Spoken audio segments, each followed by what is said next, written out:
अस्सलाम वालेकुम students, Karachi board YouTube channel की जानिब से first year physics chapter number 3 हम स्टडी कर रहे थे। आज का हमारा टॉपिक है friction.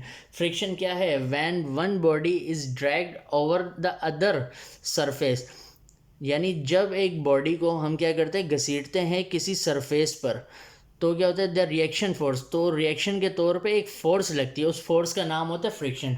Force force of friction या फ्रिक्शन को हम ज़ाहिर करते हैं स्मॉल एफ से। इसका यूनिट होता है न्यूटन, और न्यूटन बराबर होता है किलोग्राम मीटर पर सेकंड स्क्वायर के। नेचर के अतबार से बात करें तो जो फ्रिक्शन फोर्स है वो वेक्टर क्वांटिटी है, और ये हमेशा कोई भी फोर्स होती है उसके अपोजिट होती है। और इसकी डायमेंशन क्या होती है, M L upon T square, या इसको आप ऐसे भी लिख सकते हैं MLT-2 पावर में आ जाएगा।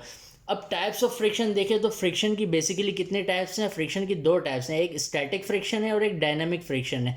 तो दोनों को डिस्कस करते हैं। व्हेन स्टैटिक फ्रिक्शन की definition, when one body is at rest on surface, यानी जब भी कोई बॉडी किसी सरफेस पर रेस्ट में होगी तो उस बॉडी की फ्रिक्शन और जो सरफेस होगा वो क्या होगा, यानी उसके दरमियान जो फोर्स होगी वो क्या कहलाएगी, स्टैटिक फ्रिक्शन कहलाएगी।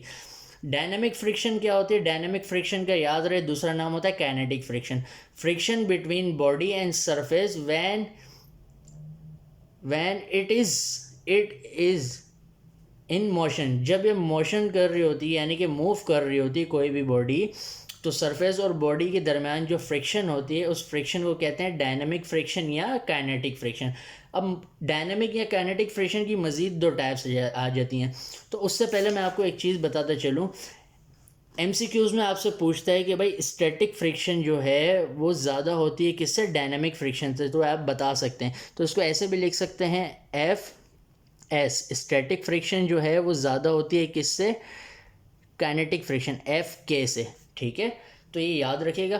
तो डायनेमिक फ्रिक्शन या स्टैटिक फ्रिक्शन की जो टाइप्स थी, sliding friction, when a body is sliding over other surface then friction is called sliding friction, यानी कोई भी बॉडी अगर किसी सरफेस पर स्लिप हो रही है तो उसमें जो फ्रिक्शन होती है उस फ्रिक्शन का नाम क्या है, स्लाइडिंग फ्रिक्शन। रोलिंग फ्रिक्शन क्या होता है? When a body is rolling over other surface then friction is called rolling friction, यानी गोल घूमते हुए जा रही है कोई बॉडी अगर किसी ज़मीन पर, किसी सरफेस पर, तो हम बोलेंगे ये जो फ्रिक्शन है ये रोलिंग फ्रिक्शन है। याद रहे स्लाइडिंग फ्रिक्शन जो है वो ज़्यादा होती है किससे, रोलिंग फ्रिक्शन से। अब लिमिटिंग फ्रिक्शन देखते हैं, एक और टाइप है। अ body is on the point of sliding over the other than the maximum value of friction is produce which is called limiting friction, यानी जब आप गाड़ी को कोई धक्का दे रहे होते हैं तो आप नोट करें तो बहुत ज़्यादा आपको फोर्स लगानी पड़ रही होती है। जब एक दफ़ा गाड़ी चल जाती है तो आपको इतनी ज़्यादा फोर्स नहीं लगानी पड़ती, अब हल्की हल्की फोर्स भी लगाते हैं तो गाड़ी चलती रहती है। तो जब गाड़ी को आप धक्का दे रहे होते हैं, बहुत ज़्यादा फोर्स लगा रहे होते हैं, तो उस टाइम जो है फ्रिक्शन कौन सी होती है, लिमिटिंग फ्रिक्शन पैदा होती है। ठीक है, इसी फ्रिक्शन को लिमिटिंग फ्रिक्शन कहते हैं। अब एक्सपेरिमेंट के थ्रू एक चीज़ देखी गई, friction is directly proportional to normal reaction, तो इसको ऐसे लिखें, friction is directly proportional to normal reaction.